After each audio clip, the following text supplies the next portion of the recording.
MA उत्तरार्ध की द्वितीय प्रश्न पत्र की कक्षा में आज हम रामधारी सिंह दिनकर के कुरुक्षेत्र की व्याख्या करेंगे।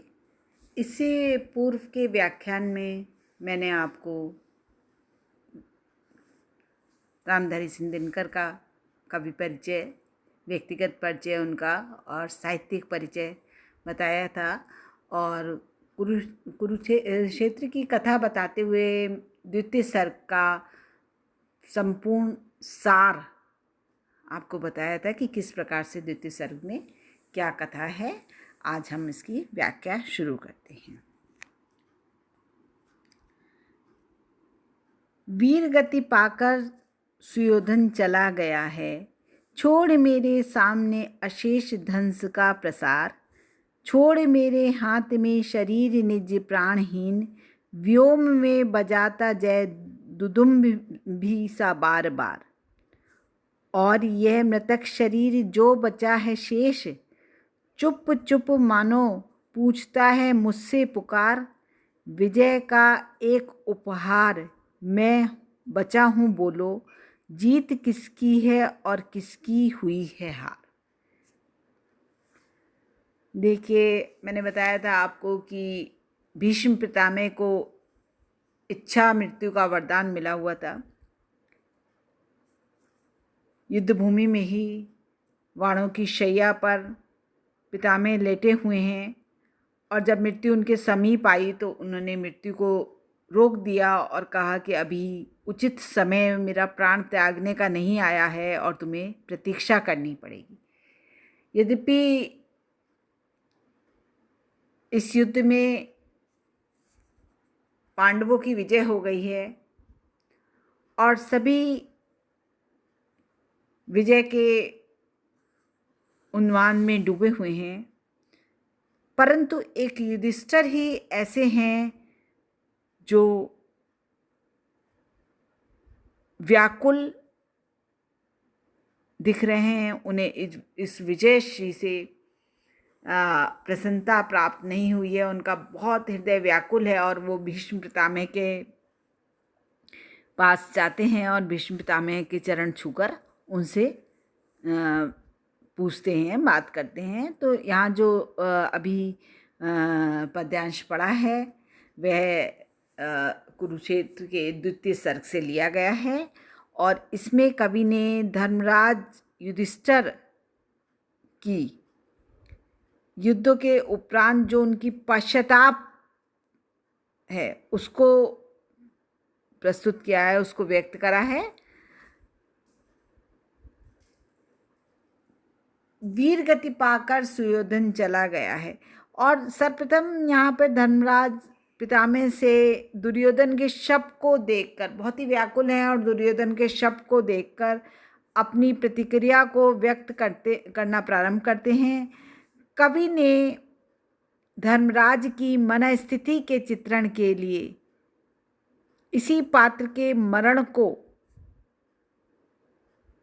अवलंबन स्वरूप स्वीकार करते हुए बताया है कि युधिष्ठिर का शंकाकुल हृदय पितामह के सामने युद्धानुभूति को व्यक्त करता हुआ कहता है कि वीर गति पाकर सुयोधन चला गया। दुर्योधन मेरे सामने अनंत विध्वंस के विस्तार को छोड़ गया है और वीर गति प्राप्त करके उसने वीर गति प्राप्त कर ली है। छोड़ मेरे सामने अशेष धंस का प्रसार, मतलब दुर्योधन तो वीर गति को प्राप्त हो गया है। वीर गति पाकर दुर्योधन चला गया, वीर गति पाकर दुर्योधन तो चला गया है, किंतु मेरे सामने अनंत विध्वंस के प्रसार को छोड़ गया है ना। दुर्योधन चला गया है और मेरे सामने मर गया है, किंतु मेरे सामने नाश, चारों तरफ विनाश ही विनाश फैला हुआ है। छोड़ मेरे हाथ में शरीर निज प्राणहीन, और वह मेरे हाथ में केवल अपने प्राणहीन शरीर को छोड़कर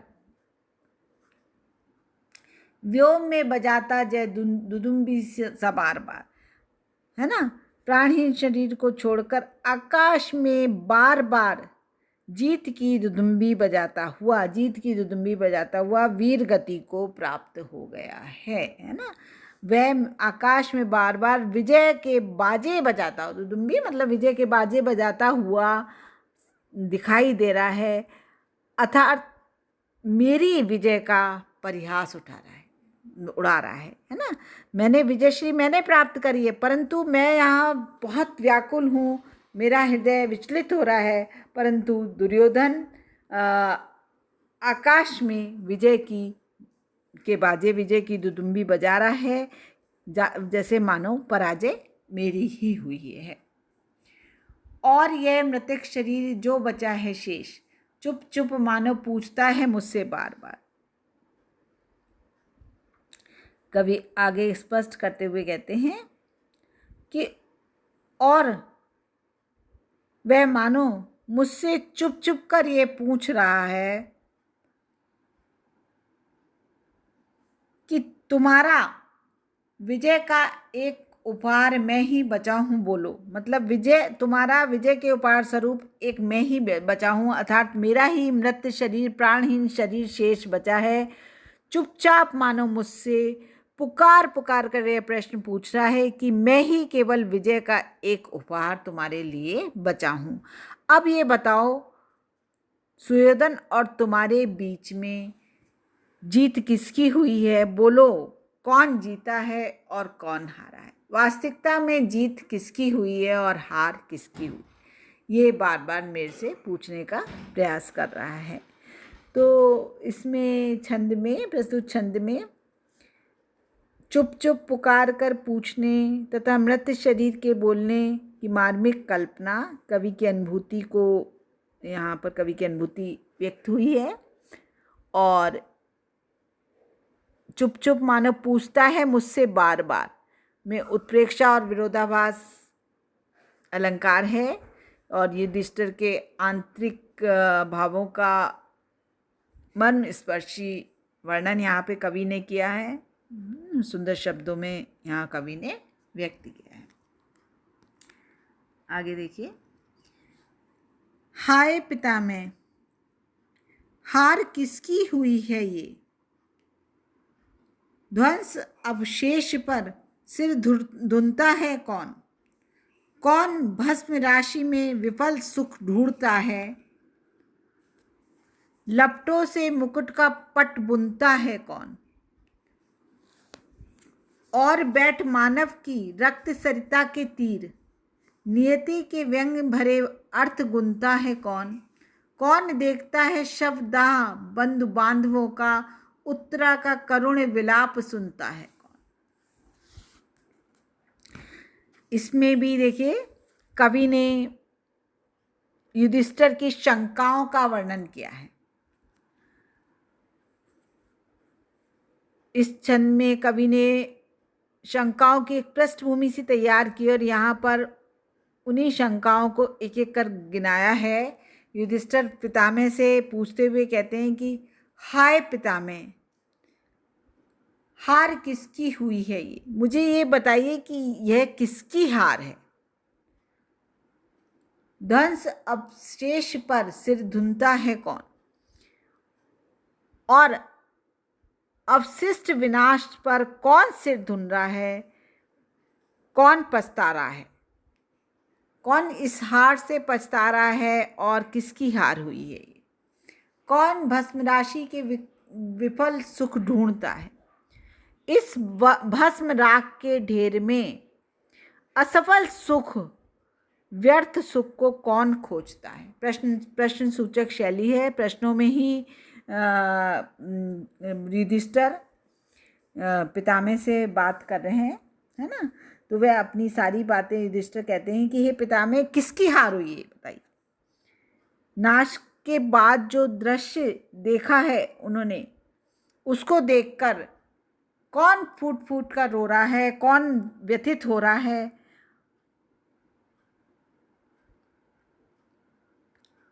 और कौन चिता की राख की ढेरी में व्यर्थ ही सुख ढूंढता है। कौन भस्म राशि में विफल सुख ढूंढता है? चिता की राख की ढेर में कौन सुखों को ढूंढ रहा है? लपटों से मुकुट का पट बुनता है कौन?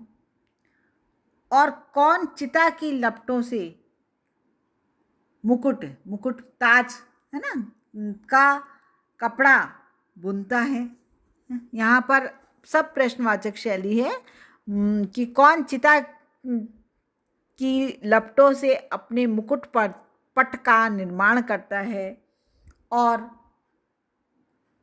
बैठ मानव की रक्त सरिता के तीर, और मनुष्य के खून की नदी के किनारे बैठकर खून की नदी के भाग्य के व्यंग वाणों भरे अर्थ पर विचार करता है।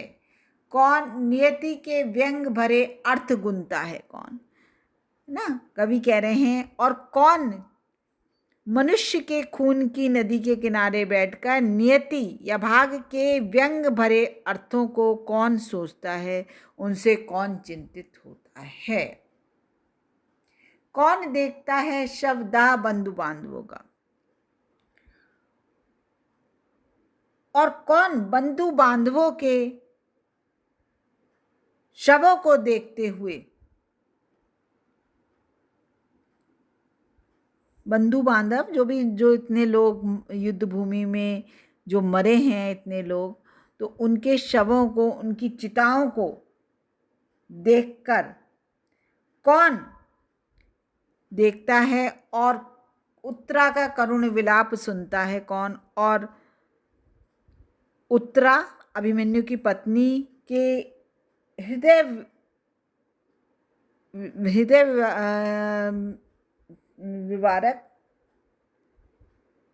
विशारक करुण हृदय को सुनता है, अर्थात उनके करुण विलाप को कौन सुनता है?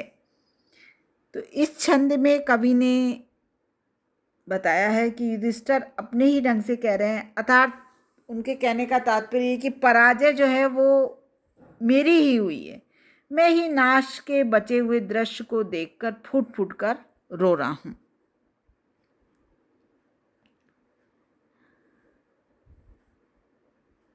मुझे ही यह आशा थी कि कौरवों के नाश करके सुख और शांति से रहूंगा, और इसलिए मैंने अपने ही बंधु बांधवों को मरवाकर यह राजमुकुट प्राप्त कर ली। अर्थात मैंने युद्ध करा, राजमुकुट को प्राप्त करा, लेकिन इसमें मेरे ही कितने ही बंधु बांधवों का विनाश हो गया, मृत्यु को प्राप्त हो गए। मैंने ही असंख्य मनुष्यों का रक्त बहाया और उत्तरा का विलाप भी सुना है। युधिष्ठिर के कहने का भाव ये कि मैं जीत कर भी पराजित हुआ हूँ, क्योंकि मैंने अपने ही स्वार्थ की पूर्ति के लिए महाभारत छेड़ा था, और आज उसका ये करुणा से भरा दृश्य देख रहा हूँ, और अपने इस किए हुए पर मैं आत्मग्लानि से भरा हुआ हूँ, है ना। तो इस छंद में कवि ने बताया है कि करुण विलाप सुनना, सिर धुनना, व्यंग भरे अर्थ, ये सब क्या है, वाक्यांश मुहावरों का प्रयोग हुआ है। और कवि ने यहाँ पे स्पष्ट किया है कि किस प्रकार से विजयश्री प्राप्त करने के उपरांत भी युधिष्ठिर दुख और आत्मग्लानि से डूबे हुए हैं। आगे देखिए। किंतु हाय जिस दिन बोया गया युद्ध बीज, साथ दिया मेरा नहीं मेरे दिव्य ज्ञान ने, उलट दी मति मेरी भीम की गदा ने, और पार्थ के सरासन ने अपनी कृपाण से। और जब अर्जुन को मोह हुआ रण बीज, बुझती शिखा में दिया घृत भगवान ने, सबकी सुबुद्धि पितामह हाय मारी गई, सबको विनिष्ट किया एक अभिमान।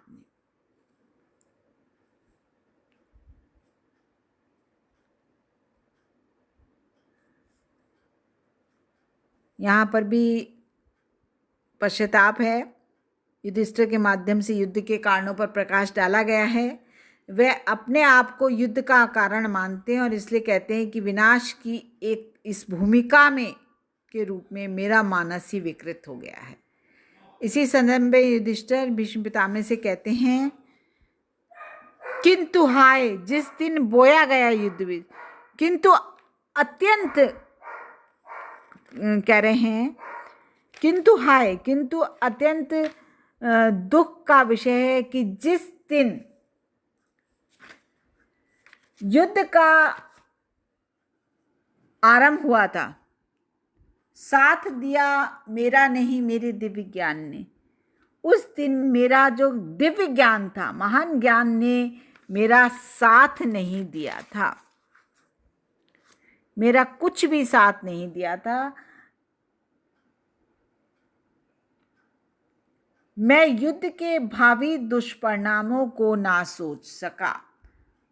मेरा जो दिव्य ज्ञान है उसने मेरा साथ नहीं दिया था और मैं युद्ध के भावी दुष्परिणामों को नहीं सोचती। उलट दी मति मेरी भीम की गदा ने, मेरी बुद्धि भीम की गदा ने और अर्जुन के धनुष ने उलट दी मति मेरी, है ना।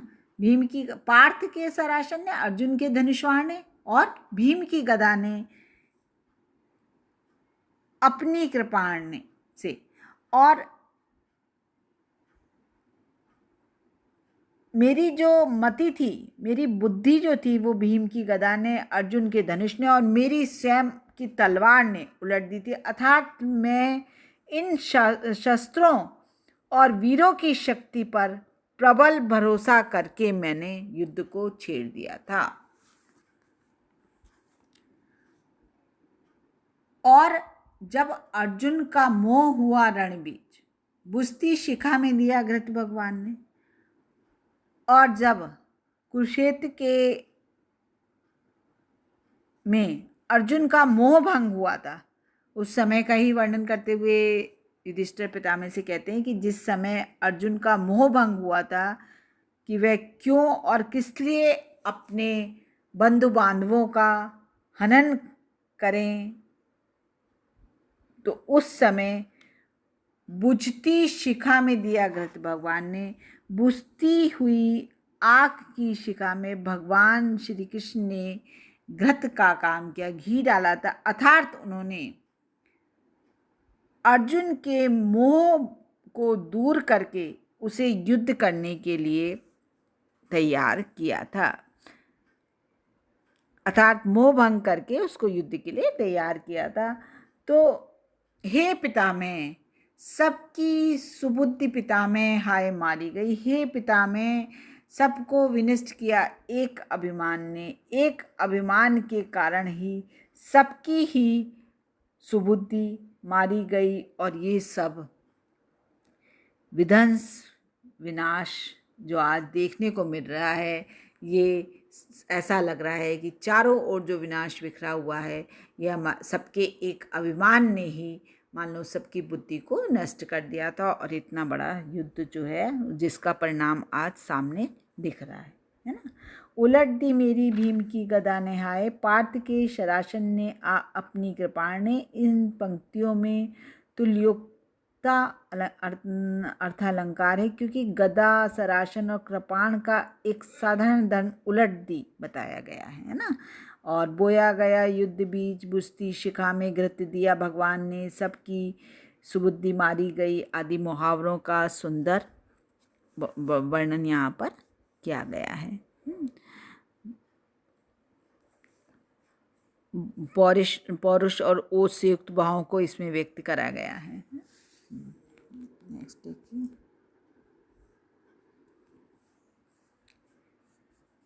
एक और सत्यमयी गीता भगवान की है, एक और जीवन की विरति प्रबुद्ध है। जानता हूँ लड़ना पड़ा था हो विवश, किंतु लोह सनी जीत मुझे दिखती अशुद्ध है।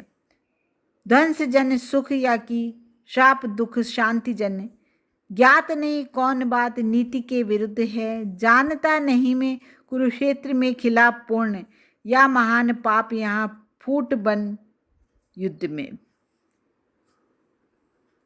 फूटा बन युद्ध में, है ना। कवि आगे देखिए वर्णन करते हुए कहते हैं,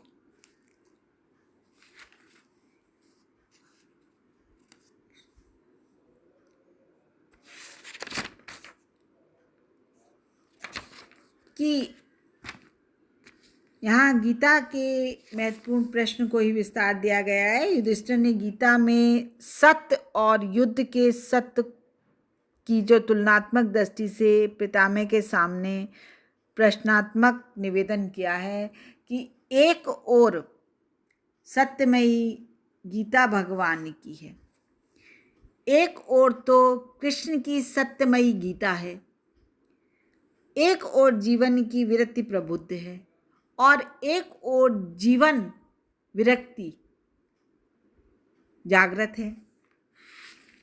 जानता हूं लड़ना पड़ा था हो विवश। तो युधिष्ठिर कह रहे हैं कि मैं ये जानता हूं, मुझे ये अच्छी तरह से ज्ञात है कि हमको विवश होकर लड़ना पड़ा था। और गीता के अनुसार विवश होकर लड़ना चाहे पाप ना हो, लहो सनी जीत मुझे दिखती अशुद्ध है, लेकिन रक्त से लथपथ ये जो जीत मैंने प्राप्त की है यह मुझे शुद्ध दिखाई नहीं दे रही है। मतलब युधिष्ठिर ने कहा, युधिष्ठिर यहाँ पे कहते हैं कि ठीक है, गीता में के उपदेश थे, गीता के अनुसार विवश होकर यदि हमने युद्ध भी करा है ना, विवश होकर लड़ना चाहे पाप ना हो, क्योंकि हम युद्ध की विवशता थी और हमने युद्ध करा और हम युद्ध में जीते भी, चाहे ये पाप ना हो। लेकिन इस समय जो युद्ध भूमि में चारों ओर शव ही शव पड़े हुए हैं, तो मुझे रक्त से लथपथ ये जीत शुद्ध दिखाई नहीं दे रही है। ध्वंस जन्य सुख या कि शाप दुख शांति जन्य, है ना। तो मैं नहीं जानता कि विनाश से उत्पन्न सुख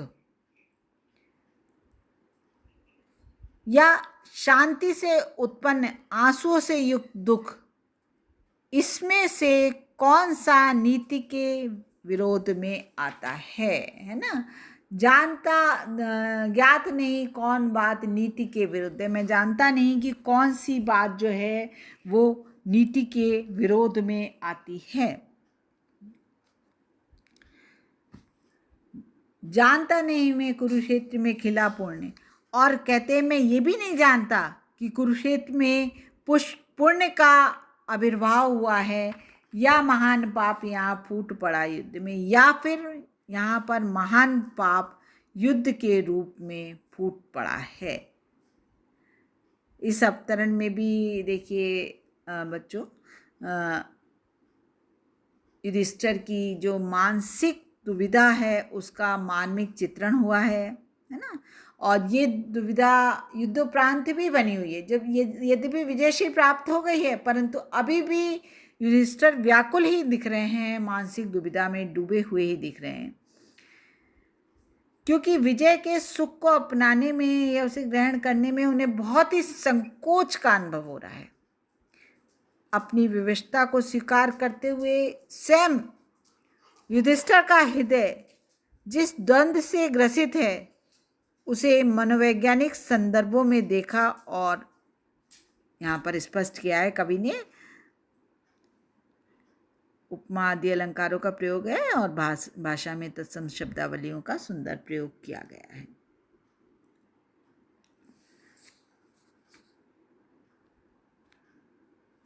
अगला पद देखो, बालहीना माता की पुकार कभी आती है, आता कभी आर्तनाद प्रतिहीन बाल का, आँख पड़ती है जहाँ हाय वहीं देखता हूँ सिंदूर पूछा हुआ सुहागिनों के भाल का। बाहर से भाग कक्ष में जो छिपता हूँ कभी, तो भी सुनता हूँ अट्टहास क्रूर काल का, और सोते जागते मैं चौंक उठता हूँ मानो शोणी पुकारता हो अर्जुन के लाल का, है ना। प्रस्तुत छंद में कवि ने बलिदानी व्यक्तियों से संबंधित अन्य व्यक्तियों के करुणा भरे अस्तित्व को या वेदना में बनाते हुए युद्ध की करुण विभीषिका को युधिष्ठिर के माध्यम से व्यक्त करा है ना। कवि युधिष्ठिर कहते हैं कि कभी जिनके पुत्र मर गए हैं, बालहीना माता की पुकार कभी आती है, उन माताओं की पुकार आती है। मतलब युद्ध विजयश्री के उपरांत भी वह शांत नहीं है। वो कहते हैं कभी तो ऐसा लगता है कि जिनके पुत्रों की मृत्यु हो गई है युद्ध में, उनकी पुकार कभी सुनाई देती है, और कभी पिताहीन बच्चों का दर्द भरा आर्तनाद, दर्द से भरा हुआ स्वर मानो सुनाई पड़ता है। आँख पड़ती है जहाँ, हाय वहीं देखता हूँ। और कहते हैं जहाँ तक भी मेरी दृष्टि जाती है, जहाँ भी मेरी आँख पड़ती है, सिंदूर पोछा वहीं पे मैं देखता हूँ कि सुहागिन स्त्रियों के मस्तक का सिंदूर पोछा हुआ दिखाई देता है, अर्थात सुहागिनों के पतियों के शव दिखाई देते हैं।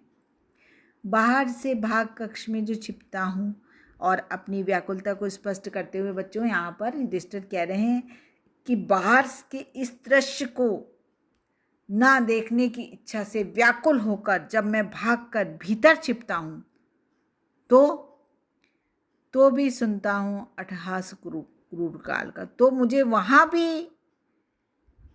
निर्दयी काल का उपहास भरा अट्टहास सुनाई देता है, अर्थात मुझे वहाँ भी शांति नहीं होती है। जब मैं युद्ध भूमि के इस दर्द भरे दृश्य से बचने के लिए अंदर जाकर छुपता हूँ तो मुझे वहाँ पर भी शांति नहीं मिलती है, और सोते जागते मैं चौंक उठता हूँ मानो।